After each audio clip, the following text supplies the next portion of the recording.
All right, welcome back for week two of our boundaries module.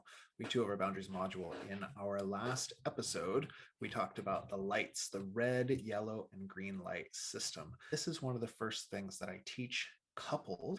And the reason for that is that the more we try to interact with folks while we're in a red light, the more likely we are actually going to become polarized and distant from one another. Why? Well, because red light equals what that is a fight or flight response in your system. So you can imagine folks who do a thought experiment. Do you have someone in your life who, if you think about them, you get a rush of nice hormones, right?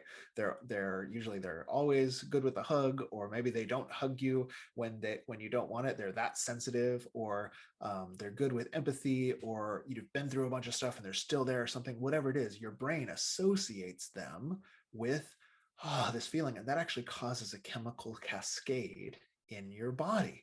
We don't want an intimate partner, a friend, your mom, whatever, we don't want their first body level instinct to be cringe from us. We don't want them to have to talk themselves into why this relationship is important.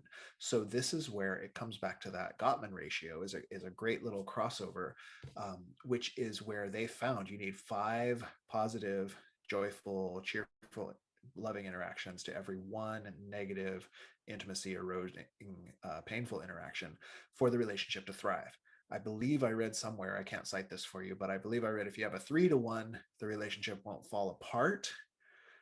Once you have a 1-to-1, that relationship is done. But if you actually want it to thrive and be epic, you need a 5-to-1 ratio. So you compare that in with this idea of when you're interacting, if you've ever been around someone, a boss or an ex or something like that, and when you think of them, your system starts to tighten up a little bit. You know how difficult, how draining that interaction is. Well, this is the same thing that happens if you're in a partnership or a friendship or whatever. You're trying to work it out, but you always allow yourselves to get to red light and then just shout it out with each other. This is not conducive to a healing, thriving, enjoyable relationship. So the big hack is to actually watch these lights and not go into working, trying to work, because you're not actually going to be working, but trying to work while in the red. We'll talk about a little bit, because of course, now that's informal, right? That's when we've agreed. This is red, yellow, and green. Yeah, this is red, yellow, and green. We're not going to do red. In informal, of course, sometimes people are going to be red. You're going to need tactics for that. But I still recommend you don't work while red. You either find a way internally to shift yourself to yellow, or you get the heck out of there. And we'll talk about some tactics for these. But the reasoning why, the philosophy behind them is what I mean by red. We already said it's the fight or flight response. You could look up in Daniel Goleman's language. This is from his book, Emotional Intelligence, chapter 2, classic emotional intelligence. He calls it the amygdala hijack. The amygdala hijack. So your amygdala is this little piece in the middle of your brain and your limbic system that governs emotions and stress. And he talks about this as that when survival's on the line, that part of our brain activates and it actually takes control, kind of like in ancient Rome, right? If they were under threat, they'd put the emperor in charge. And then, of course, that was a bummer because one of those emperors decided not to give it back to the more democratic council. Star Wars, too, in case you watch those. So anyway, they would put the emperor in charge, and then because it would take too long, it takes too long for the council to debate all this in the Council of War. So you have one figurehead, that was their old model, and it's the same model in your body, who can make decisions quick. Oh shit, survival threat. Mobilize the forces. And the trick is in the amygdala hijack is it mobilizes the forces before the rest of your brain can consider the rationality of your strategy. It mobilizes the rest of your forces before the rest of your brain can figure out whether your strategy is rational or not. So let's see, where was the quote I just grabbed for you? Yes, so from Emotional Intelligence, Chapter 2, the hallmark of such a hijack is that once the moment passes, those so possessed have the sense of not knowing what came over them, not knowing what came over them. So have you ever had this experience where you just, like you got it, you just, you sunk your teeth in, you knuckled down, and then you fought it out, and then you come to your senses later. Gosh, what came over me? Now, of course, this can also happen. So I tend to think about this in terms of anger, because if you go into freeze, you're not going to be engaging much in the conversation. And it's harder to extract yourself if you're in freeze. That's going to be a little more advanced than we'll be doing this month. But definitely, if you get into fight, well, the first thing I want to teach you is once the system is triggered into that amygdala hijack version of the fight, flight, or freeze, we don't want to just continue working that. It's going to train your brain to be easier to hair trigger into that fight response, that survival response. And it's also going to train the person you're interacting with, if you do this with them a lot, to associate you with stressful situations, which means the next time you go back and you want to talk it out, they're already on guard. They're already on guard. So we're going to try to stay out of the red as much as possible because of the amygdala hijack.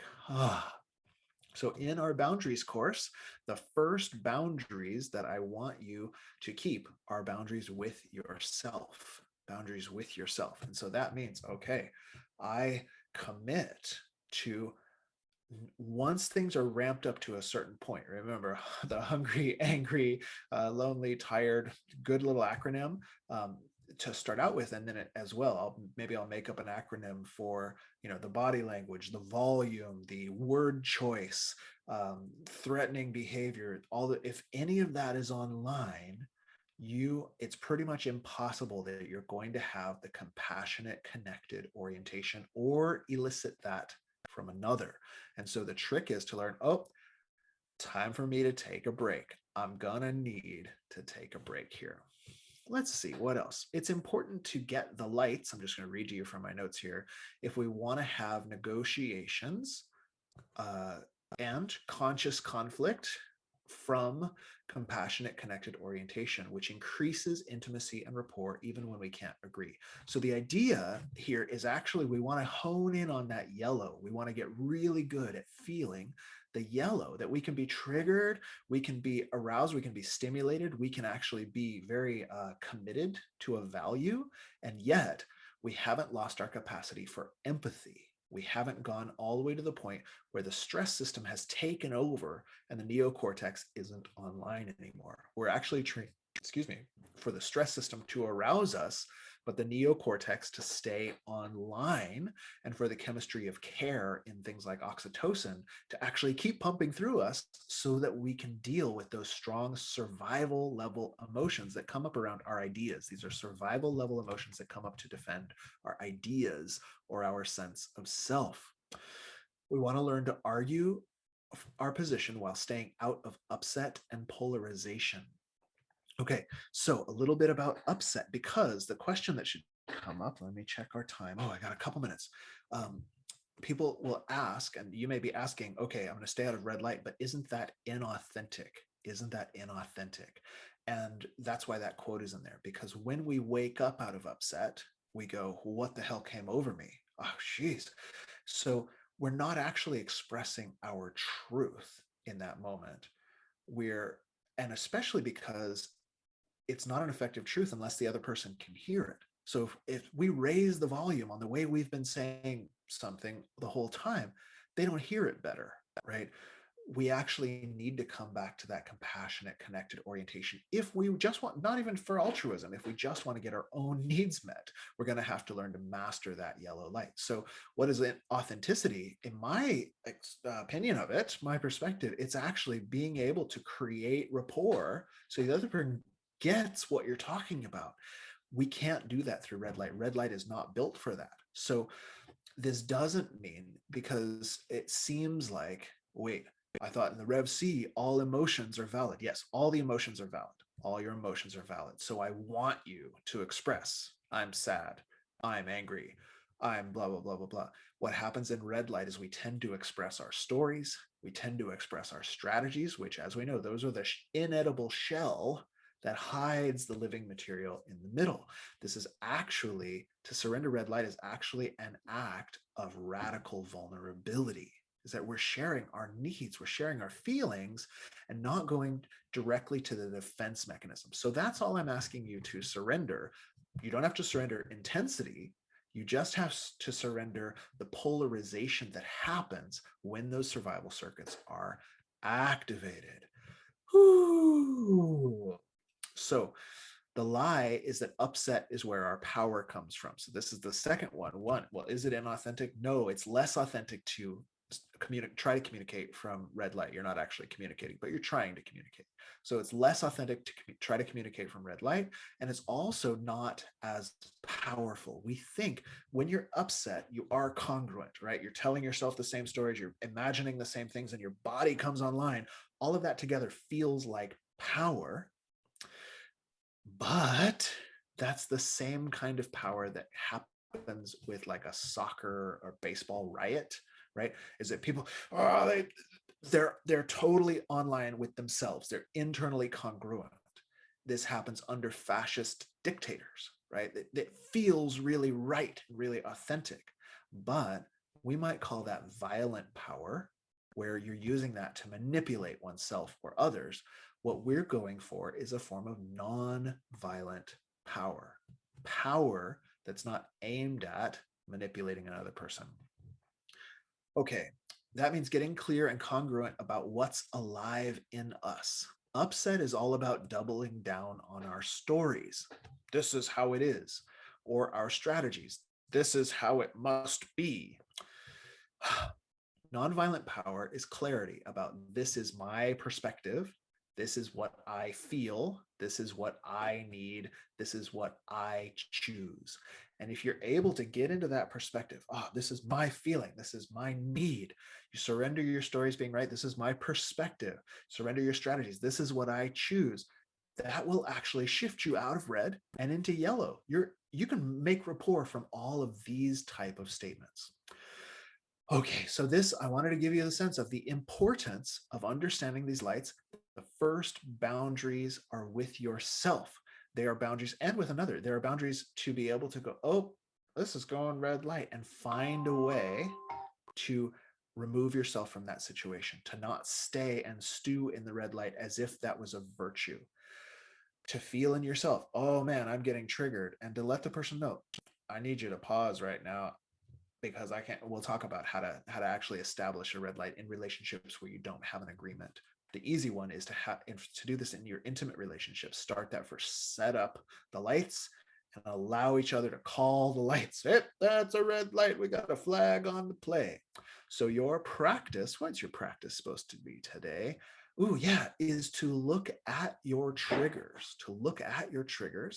And just contemplate. You can journal about this. You can watch your mind today or this week, but contemplate what's likely to throw you into a red light. When do you remember? Oh, that topic came up. Heart rate started going, or in a conversation, when you started to raise your voice. Are there topics that are likely to throw you into a red light? And we're tuning our awareness to what that looks like when it happens. What's the buildup? What are the likely causative factors? So that when it happens, we're masters of noticing. What's that red light?